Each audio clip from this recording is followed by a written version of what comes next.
श्री सरस्वती मैया की जय, श्री कृष्णचंद्र भगवान की जय।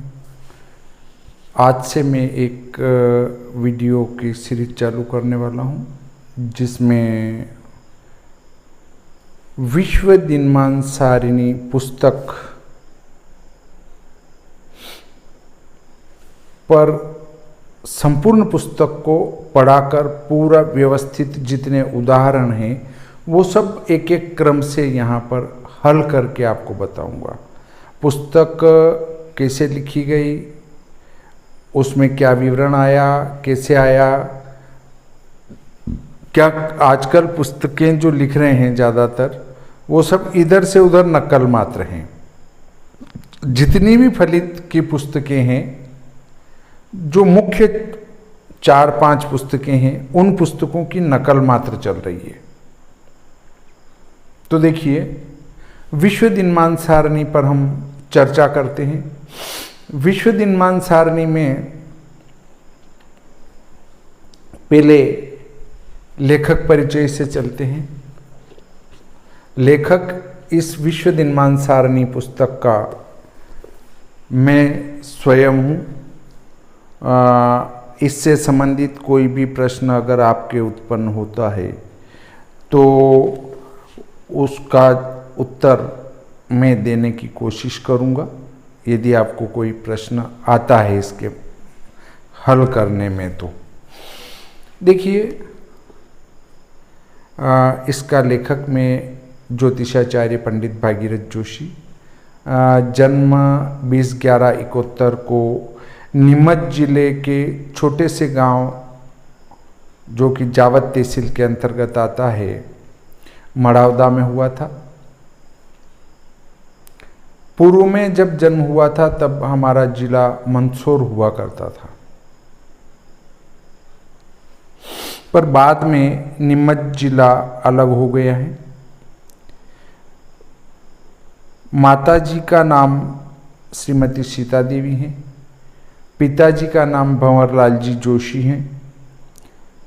सन 1984 में मड़ावदा के प्राथमिक स्कूल से ही प्राथमिक की शिक्षा प्राप्त करी थी। देखिए, जिस गांव में मेरा जन्म हुआ वहाँ पर मेरे विरोधी ज़्यादा हैं।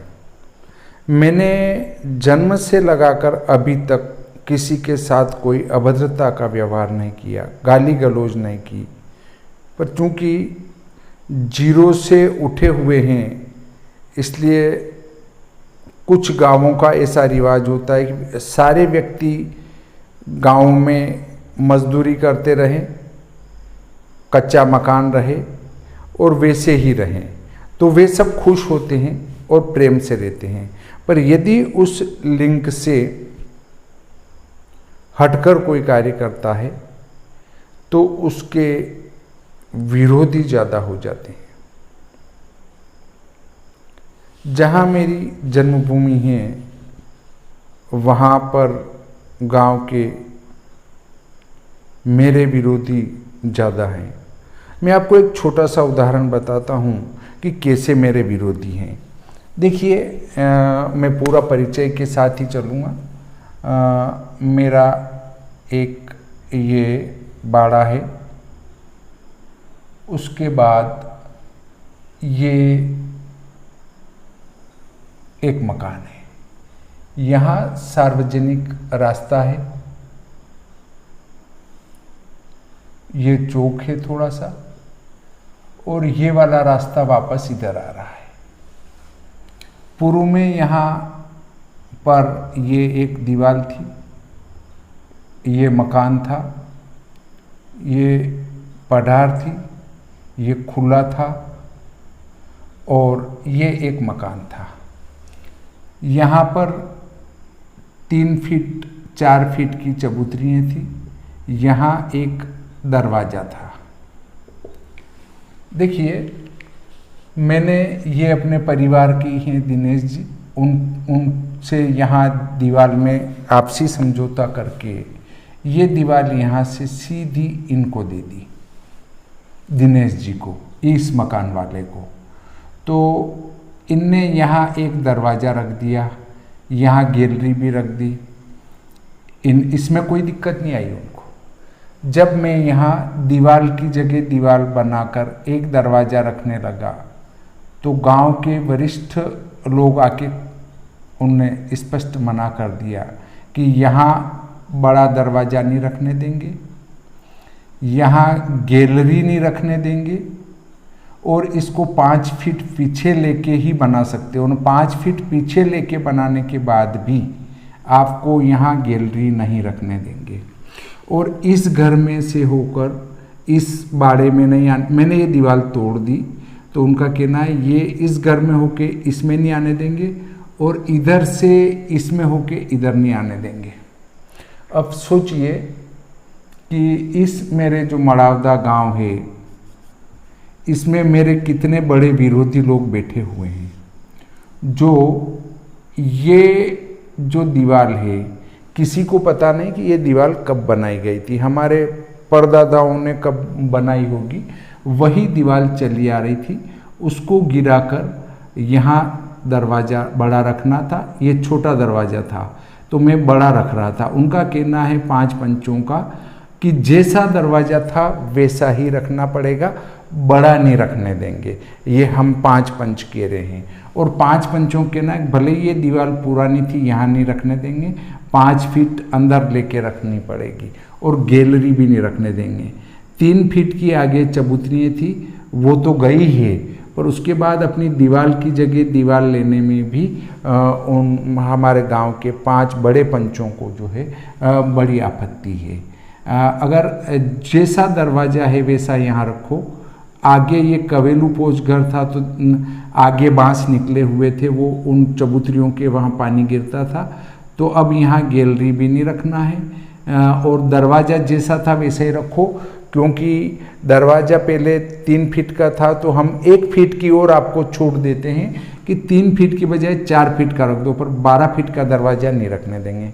तो अब आप सोच लो कि मेरे ही घर में से ये एक काट के दिया गया, तो इनको एक अच्छा मकान बनाने में आज तक कोई जाके खड़ा नहीं हुआ कि ये गलत बना रहे हो।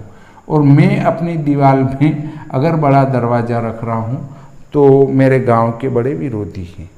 बिल्कुल वो काम अभी भी ठप पड़ा है। अब यहाँ पर कांटे वगैरह और झाड़ियाँ उगाई है, पर उनको ये पसंद है। गांव के लोग देखो, सोच लो कि यहाँ गंदगी रहे, झाड़ियाँ रहे, उसमें उनको कोई आपत्ति नहीं है। चाहे उनके चौराहा है यहाँ, उस पर ये गंदगी पड़ी रहे, झाड़ियाँ लगी रहे, सांप वगैरह बिच्छू अगर यहाँ घूमते रहे, उनको आपत्ति नहीं। पर ये ब्राह्मण यहाँ पर घर नहीं बनाना चाहिए। मेरे ऐसे कट्टर विरोधी है मेरे गांव में। अब आप सोचेंगे, और कोई हाथ में गंगा जल लेके ये कह दे कि हाँ ये जो है मेरे काम में टांग अड़ाने आया या मेरे साथ गाली गलौज करी। किसी के साथ गाली गलौज नहीं करते हैं। आपने मेरा चैनल देखा होगा तो लगा होगा कि मैं शिक्षा देता हूँ और मैं स्वयं ऐसा गलत कार्य करने की कोशिश नहीं करता हूँ। तो देखिए, ऐसी स्थिति मेरे गांव की है कि मेरे गांव में मेरे कितने विरोधी होंगे अब आप सोच सकते हैं। उसके बाद आगे चलते हैं तो 87 में माध्यमिक विद्यालय लासूर, जो कि वहाँ से 3 किलोमीटर है, उसमें 84 में प्रवेश लिया और 87 में वहाँ से 8वीं उत्तीर्ण की। लासूर पैदल ही जाया करते थे, उस समय कोई रोड नहीं हुआ करता था। 87 की जुलाई में शासकीय उच्चतर माध्यमिक विद्यालय क्रमांक 2 नीमच में प्रवेश लिया और 1991 में यहाँ से कक्षा 12वीं उत्तीर्ण करी गणित विषय के साथ। उसके बाद 4 साल बीएससी फर्स्ट ईयर फेल करी, 1 साल रेगुलर एडमिशन रहा और 1 साल बीए फर्स्ट ईयर फेल करी। उसके बाद पढ़ाई छोड़ दी, 3 साल बाद वापस पढ़ाई प्रारंभ करी और 3-4 साल बाद, और फिर पहले बीटीसी जिसको आजकल डीएड कहते हैं वो करा। डीएड के बाद बीए करा। बीए के बाद एमए राजनीति, फिर एक एक साल में उत्तीर्ण होता गया। एमए राजनीति, एमए संस्कृत, एमए एजुकेशन अभी वर्तमान में परीक्षा हो चुकी है, और ज्योतिष में आचार्य करा। बीएड करा 2 साल रेगुलर उज्जैन रहकर, और इसके बाद अभी पीएचडी की प्रवेश परीक्षा कल्लाजी वैदिक विश्वविद्यालय निम्बाहेड़ा से दे रखी है। तो देखिए 2 मई तराणु में विवाह हुआ, और तराणु में एक प्राइवेट संस्कार सृजन शिक्षण संस्थान सर्वान्या महाराज में पढ़ाया। 94 में अशासकीय माध्यमिक विद्यालय बसेड़ी भाटी में पढ़ाया। 95 में साक्षरता मिशन में क्षेत्रीय समन्वयक रहा। 96-97 में शासकीय कन्या प्रावी रूपाहेली में, और 10 अक्टूबर 98 से शासकीय प्रावी अरण्या सिंगोली में। 2 जून 3 से शासकीय प्रावी धारली, 5 जुलाई 3 से शासकीय प्रावी धेपुर, 29 सितंबर 5 से जन शिक्षक और पद पर मोरवन में, और वापस शिक्षक के पद पर 16 नवंबर 6 से मावी धामनिया, 16 अगस्त 10 से शासकीय कन्या माध्यमिक विद्यालय सर्वान्या महाराज, और उसके बाद दिसंबर 14 से हायर सेकेंडरी जमुना कला में पदस्थ हूँ। 2057 से श्री भादो माता पंचांग का प्रकाशन प्रारंभ किया, जो आज तक चल रहा है, और सन 2009 से भविष्य फल मार्तंड तेजीमंदी की पुस्तक प्रारंभ करी, वो भी आज तक चल रही है। और इसके साथ ही विश्व सायन लग्न सारणी, विश्व दिनमान सारणी, विश्वोपकानयनम आदि पुस्तकों का संपादन किया। सन 95 में बीटीसी मतलब डीएड उत्तीर्ण की, सन 2005 में बीए उत्तीर्ण की, सन 2007 में एमए, और सन 14 में ज्योतिष प्रमाण पत्र की परीक्षा उत्तीर्ण की। इस प्रकार 14 जुलाई 2012 से नीमच में निवास किया, क्राउन सिटी कॉलोनी में। उसके बाद अभी मार्च 20 से आनंद विहार कॉलोनी 89 नवंबर पर निवासरत है। देखिए इस पुस्तक के प्रारंभिक परिचय पर ही चलेंगे आज। पुस्तक ये है, इसका नाम विश्व दिनमान सारणी, लेखक पंडित भागीरथ जोशी। ये E3 महामाया लेन, क्राउन सिटी कॉलोनी, जोशी मार्ग, नीमच। वर्तमान पता ये नहीं रहा, 89 आनंद विहार कॉलोनी, नीमच हो चुका है। पुराना पता भी लिखा है मड़ावदा का। इसके बाद इसके प्रकाशक और वितरक हैं श्रीमती शकुंतला जोशी, और प्रथम संस्करण 2014 में हुआ था ये। इसका मूल्य था 500 रुपये, और ये जो अंक हैं पूज्य दादाजी स्वर्गीय परमानंद जी जोशी को सादर समर्पित हैं। भूमिका है इसकी, गजवधर्मचिन्त्यं तीक्ष्णदष्टं गणेशं बृहद्दुधर्मशेषं भूतराजे पुराणम् अमरवर सुपूज्यं रक्तवर्णं दरेशं पशुपतिसूतमीशं विघ्नराजं नमामि। देखिए पूर्व समय में जो भी पुस्तक लिखा करते थे विद्वान, पहले मंगलाचरण करते थे, उसके बाद पुस्तक प्रारंभ करते थे। तो मैंने भी इसकी भूमिका में पहले मंगल श्लोक लिखा है, गणेश जी का स्मरण किया है। गणेश जी का स्मरण करने के बाद ही इस पुस्तक को प्रारंभ की गई है। तो देखिए सृष्टि के प्रत्येक कार्य का प्रारंभ सूर्योदय से होता है, और सूर्यास्त पर उसको प्रतिबंधित किया जाता है, मतलब सूर्यास्त पर होने के बाद शुभ कार्य नहीं करते हैं। महाभारत काल में भी वर्णन आया है कि प्रातः काल से युद्ध प्रारंभ होकर सूर्यास्त पर समाप्त हो जाया करता था। देखिए वर्तमान में तो युद्ध का कोई ठिकाना नहीं, 24 घंटे चलता है, परंतु उस समय धर्मयुद्ध हुआ करते थे राजाओं के, जो कि सूर्योदय के बाद प्रारंभ होते और सूर्यास्त के साथ ही समाप्त हो जाया करते थे। पक्षी भी प्रातः सूर्योदय के पूर्व से अपना घोंसला छोड़कर सूर्यास्त पर वापस अपने अपने घोंसले में लौट जाते हैं। सूर्योदय के साथ ही हमारे अगले वार का प्रवेश होता है। वार का प्रवेश 5 प्रकार से होता है।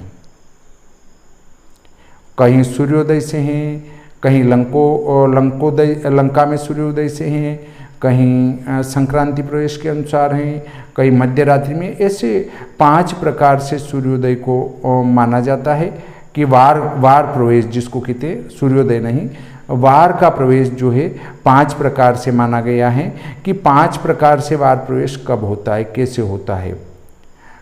सूर्योदय से भी मानते हैं वार प्रवेश, मध्य रात्रि से भी मानते हैं, और संक्रांति के अनुसार अलग अलग समय से भी मानते हैं, और लंका के में सूर्योदय होने के समय से भी मानते हैं। ऐसे अलग अलग प्रकार से वार का प्रवेश माना जाता है। चौगड़िया, पंचदश मुहूर्त, दैनिक लग्न प्रवेश, लग्न स्पष्ट, योगों का निर्णय, धार्मिक पर्व काल का निर्णय, इष्ट घटी का निर्धारण, दशम भाव स्पष्ट आदि सभी सूर्योदयास्त पर ही निर्भर करते हैं। मतलब ये सारे कार्य जो हैं वो सूर्योदय पर निर्भर करते हैं।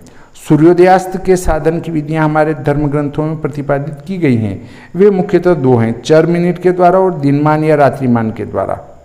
तो देखिए, आप जो वो सूर्योदय सूर्यास्त का प्रयोग कहाँ पर होता है उसके संबंध में मैं आपको पॉइंट बताता हूँ, वो आपके लिए उपयोगी सिद्ध होंगे, ऐसी आशा करता हूँ मैं। देखिए, हमारा सूर्योदय शुद्ध होना क्यों आवश्यक है?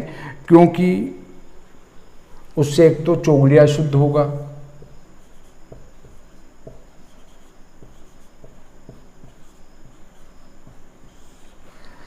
नंबर 2 पंचदश मुहूर्त,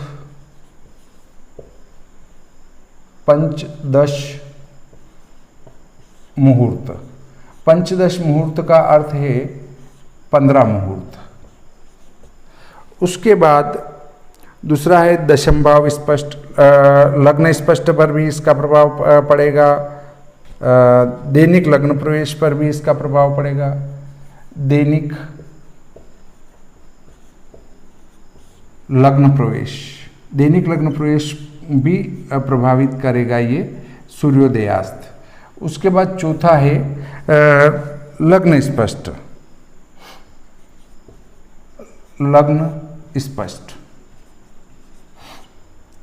5वां नंबर है लग्न स्पष्ट योगों का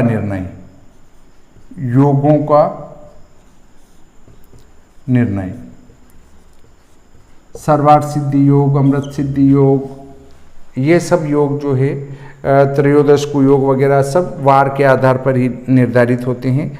तो वार का निर्णय, अब सूर्योदय का निर्णय सही होगा तो वार का प्रवेश भी सही समय से होगा, वार का प्रवेश शुद्ध समय से होगा तो योगों का निर्धारण भी सही समय से होगा। धार्मिक पर्वकाल का निर्णय, धार्मिक पर्वकाल का निर्णय, ऐसे ही 7वां है धार्मिक इष्ट घटी निर्धारण,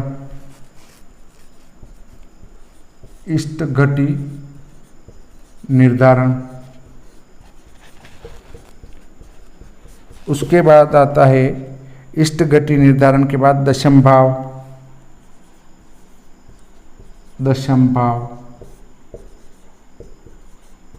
और लग्न ऊपर आ चुका है। इसके बाद हमारा 9वां बिंदु आता है, वो ये आता है कि सूर्योदयास्त।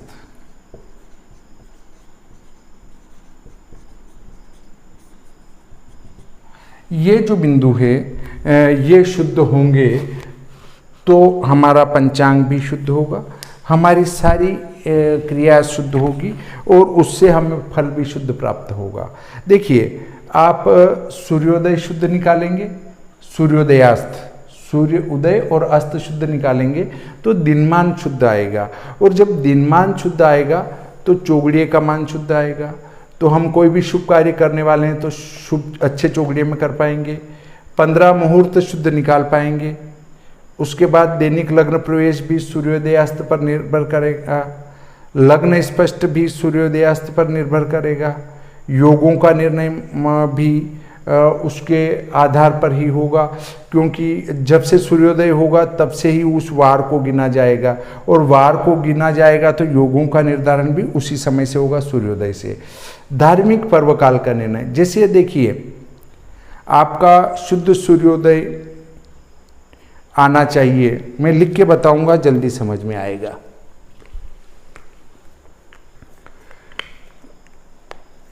आपका सूर्योदय शुद्ध आना चाहिए 6:03 और एकादशी समाप्त हो रही 6:04, परंतु आपने गलती से जो सूर्योदय निकाला वो 6:05 निकाला। ठीक है, अर्थात ये सूर्योदय के पहले ही एकादशी समाप्त हो गई, 11 तिथि सूर्योदय के पहले समाप्त हो गई, तो एकादशी का व्रत एक दिन पहले हो जाएगा। परंतु यदि 6:03 आपने सूर्योदय गणित करके शुद्ध निकाला तो एकादशी का व्रत आज ही होगा, एक दिन पहले नहीं होगा, क्योंकि एकादशी उदय व्यापिनी लिखी जाती है, चाहे 1 मिनट भी हो। तो देखिए पर्वकाल का जो धार्मिक पर्वकाल का निर्धारण है इस प्रकार से सूर्योदय के ऊपर निर्भर करता है कि सूर्योदय और सूर्यास्त कितना शुद्ध है। अब उसके बाद इष्ट घटी का निर्धारण, इष्ट घटी भी सूर्योदय के ऊपर निर्भर करती है। अगर आपका सूर्योदय शुद्ध होगा तो इष्ट घटी शुद्ध आएगी, और इष्ट घटी अगर शुद्ध आएगी तो आपका लग्न स्पष्ट शुद्ध होगा, लग्न स्पष्ट शुद्ध होगा तो दशम भाव स्पष्ट शुद्ध होगा, और दशम भाव और लग्न स्पष्ट शुद्ध होंगे तो 12 भाव स्पष्ट शुद्ध होंगे, और 12 भाव स्पष्ट शुद्ध होंगे तो आपका जो ग्रह चलित हैं वो शुद्ध आएगा। वो शुद्ध आएगा तो हम पूर्णतया फिक्स बता सकेंगे कि ये ग्रह कहाँ और कैसे सही फल करेगा। देखिए दशम भाव साधन किस पर निर्भर करता है, वो भी लग्न पर, लग्न निर्भर करता है इष्ट घटी पर, इष्ट घटी निर्भर करती है सूर्योदयास्त पर। इसलिए सबसे पहले सूर्योदयास्त शुद्ध आना चाहिए, और सूर्योदयास्त शुद्ध साधन के लिए ही ये विश्व दिनमान सारिणी लिखी गई हैं, जो आपके लिए पूर्णतया एकदम से सही रूप में कार्य करेगी। विश्व दिनमान सारिणी, तो आप इस पुस्तक का उपयोग करें, इससे दिनमान, रात्रिमान, सूर्योदय, सूर्यास्त, मिश्रमान आदि सब के सब निकाल सकते हैं। तो देखिए उसके बाद आता है सूर्योदय।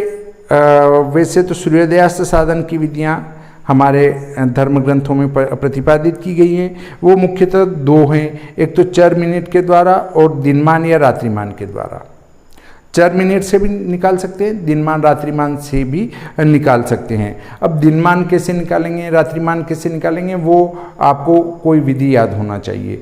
तो इसमें सीधा दिनमान और रात्रिमान निकालने की विधि आपको दी जाती है। इस पुस्तक में सूर्योदयास्त को कैसे शुद्ध किया जाए इस पर विचार कर विस्तृत रूप से विवेचन किया गया है। सूर्योदयास्त को चर, अक्षांश, रेखांश, बेलांतर आदि प्रभावित करते हैं। अक्षांश रेखांश तो मानचित्रावली या गूगल पर खोजकर शुद्ध निकाले जा सकते हैं, परंतु बेलांतर व चर दोनों ही परिवर्तनशील हैं। इसमें चर का उपयोग समाप्त कर दिया है, अर्थात अपनी पुस्तक का अगर आप उपयोग करेंगे तो न तो चर की आवश्यकता है न चरांतर की आवश्यकता है। बिना चर और चरांतर के ही आप सीधे सूर्योदय निकाल पाएंगे, और न पंचांग का सूर्योदय देखने की जरूरत लगेगी। बिना पंचांग का सूर्योदय देखे और केवल पंचांग से आपको सूर्य स्पष्ट लेना है, और उससे ही आप विश्व में किसी भी स्थान का सूर्योदय, सूर्यास्त, रात्रिमान, दिनमान निकाल सकेंगे इस पुस्तक की सहायता से। इसमें चर का उपयोग समाप्त कर दिया है, सिर्फ बेलांतर का उपयोग रहेगा। बेलांतर साधन की गणित प्रक्रिया बहुत ही जटिल है। इसका सरल रूप आप मेरी अगली पुस्तक पंचांग परिवर्तनम एवं शुद्ध इष्ट में देख सकेंगे। पुस्तक को पढ़कर शुद्ध सूर्योदय, सूर्यास्त, दिनमान, रात्रिमान, चर व चरांतर आदि ज्ञात कर सकेंगे। देखिए ये पुस्तक हमारी पूर्ण हुई थी चैत्र शुक्ल पक्ष पूर्णिमा संवत 2071 को, अर्थात मंगलवार को, अर्थात 15 अप्रैल 2014 को ये पुस्तक संपूर्ण हो चुकी थी और प्रिंट हो चुकी थी। आज लगभग 7 साल पूरे हो चुके हैं और 8वां वर्ष इसका चल रहा है। तो आप ये पुस्तक मंगवाकर इन सभी लाभों को प्राप्त कर सकते हैं। ये पुस्तक बहुत ही उपयोगी सिद्ध होगी और आपके उपयोग की दृष्टि से और सरलता की दृष्टि से प्रत्येक 10-10 कला के अंतराल पर इस पुस्तक को मैंने लिखा है। 10-10 कला के अंतराल पर आप दिनमान, रात्रिमान, सूर्योदय, सूर्यास्त निकाल सकते हैं। देखिए, मैं आपको बताता हूँ कि यहाँ से हमारे नीमच से मंदसौर पड़ता है ठीक दक्षिण में। 24-4 पर मंदसौर है और 24-28 पर हमारा नीमच है। दोनों का अंतर करते हैं तो 24 कला का अंतर आता है। 50 किलोमीटर में 24 कला का अंतर आता है सिर्फ। और 24 कला में हमारी पहली सारणी जो है 24 की बनी हुई है, दूसरी सारणी हमारी 24-10 की है और अगली है 24-30 की है और उससे 20 की है और उससे अगली 24-30 की है। तो देखिए, ये 50 किलोमीटर में हमारी 4 सारणी है, जो कि 24-4 वाला तो 24 की टेबल लेगा, उससे थोड़े आगे चले तो 24-10 की लेंगे, उससे आगे चले तो 24-20 की लेंगे और हमारा नीमच 24-28 पर है तो 24-30 की हमको उस सारणी का उपयोग करना पड़ेगा। तो देखिए, 50 किलोमीटर के अंतराल पर भी मैंने 4 सारणियाँ बनाई है। अब 50 किलोमीटर में अगर 4 का भाग लगा दूँ मैं तो 12 बार जाएगा, 12 चौक 48, 10 और 4 पंजो 20, मतलब 12.5 किलोमीटर पर एक टेबल उपयोगी होगी। 12.5 किलोमीटर पर ये, फिर उससे 12.5 किलोमीटर पर ये, फिर उससे 12.5 किलोमीटर पर ये। तो आप सोचेंगे कि 12.5 किलोमीटर को इतना सा होता है, थोड़ा सा होता है। 12.5 किलोमीटर में अगर 60 की स्पीड पे चलो तो 12.5 मिनट, 13 मिनट लग जाते हैं। बस 13 मिनट में तो इतना कोई सूर्योदय सूर्यास्त में अंतर नहीं आएगा। परंतु मैंने इस पुस्तक में इतनी शुद्धि को ध्यान में रख के इस पुस्तक को बनाया है और 0 अक्षांश से प्रारंभ करी है और उसको 8 अक्षांश तक तो 20-20 कला के अंतर पर है, क्योंकि वहाँ समुद्र आ जाता है तो इसलिए हमने वहाँ तक तो 20-20 कला लिया है। उसके बाद ऊपर आकर जो है मैंने इनको 10-10 कला में कर दिया है। तो 10-10 कला में होने से हमारी ये टेबल बहुत ही उपयोगी है। और फिर 67 कला तक है। 67 कला के ऊपर जनता का निवास बहुत कम हो जाता है, नी के बराबर, इसलिए वहाँ से ऊपर, और वहाँ दिन और रात बड़े हो जाते हैं, 24 घंटे के दिन और 24 घंटे की रात हो जाती है। वहाँ जाकर हमने सूर्योदय सूर्यास्त निकालना बंद कर दिया। तो आप ये सोच सकते हैं कि भारत अक्षांश 8 से अक्षांश 36 के बीच में बसा हुआ है। तो 8 से 36 के बीच में अगर हम देखें तो हमारी टेबल तो 67 तक जा रही है। मतलब आप चीन का भी बना सकते हैं, रूस की भी पत्रिका बना सकते हैं, अमेरिका की भी बना सकते हैं, वो सबके सूर्योदय सूर्यास्त निकल जाएंगे। ये बात आपको अवश्य ध्यान में रखनी पड़ेगी कि स्टैंडर्ड अंतर आपको वहाँ के किस रेखांश से लेने हैं, ये आपको ध्यान रखना है। बाकी तो इस पुस्तक से आप कहीं का भी, ऑस्ट्रेलिया का भी निकाल सकते हैं। ये जो सारणियाँ हैं वो उत्तरी अक्षांश की बनी हुई है। अब इनको दक्षिण में कैसे प्रयोग करें, तो हमारा जो भी दक्षिण के अक्षांश है उसके लिए सूर्य स्पष्ट में 6 राशि जोड़कर प्रयोग करना है, तो वो दक्षिण का सूर्योदय सूर्यास्त रात्रिमान दिनमान आ जाएगा। बस कोई गणित नहीं, उत्तर में कोई संस्कार करना नहीं और दक्षिण में सूर्य स्पष्ट में 6 राशि जोड़ना है बस, तो आपका दक्षिण में भी ये सारणी उपयोगी हो जाएगी। तो इस प्रकार ये विश्व दिनमान सारणी जितने भी ज्योतिषी हैं उन सब के लिए उपयोगी हैं। और इस प्रकार की पुस्तक आज तक पूरे विश्व में कहीं भी नहीं छपी है। चाहे आपको लगे कि नहीं ये पुस्तक जो है निरुपयोगी है, फिर भी आपके संग्रह में इस पुस्तक का होना आवश्यक है, क्योंकि गणित की सिर्फ और सिर्फ एक यही पुस्तक है जो आपके लिए बहुत उपयोगी हो सकती हैं। आप कहेंगे कि कंप्यूटर में सब कुछ आ रहा है, परंतु आपको भी सामान्य गणित का ज्ञान होना चाहिए। यदि आप कंप्यूटर का उपयोग करके देखते हैं और आपका मोबाइल भी डिस्चार्ज है और आपका लैपटॉप भी डिस्चार्ज है और कोई यजमान आके बैठ जाए कि पंडित जी इसका ईस्ट गलत है कि सही है, देखना जरा, पंडित जी कहेंगे नहीं लैपटॉप में देखना पड़ेगा, तो वहाँ आपकी पोजीशन क्या रहेगी। इसलिए सामान्य ज्योतिषी गणित का ज्ञान अवश्य होना चाहिए और उसके लिए ये पुस्तक आपको बहुत बहुत लाभदायक सिद्ध होगी। और इसी के साथ अब कल अपन चलेंगे, इसके एक एक बिंदु को लेते हुए आगे बढ़ते जाएंगे और उन सभी भागों को आप देखेंगे तो इस पूरी पुस्तक को आप घर बैठे समझ लेंगे, आपको किसी से समझने की आवश्यकता ही नहीं पड़ेगी। तो आज का प्रकरण यहीं समाप्त करते हैं। श्री सरस्वती मैया की जय, श्री कृष्णचंद्र भगवान की जय।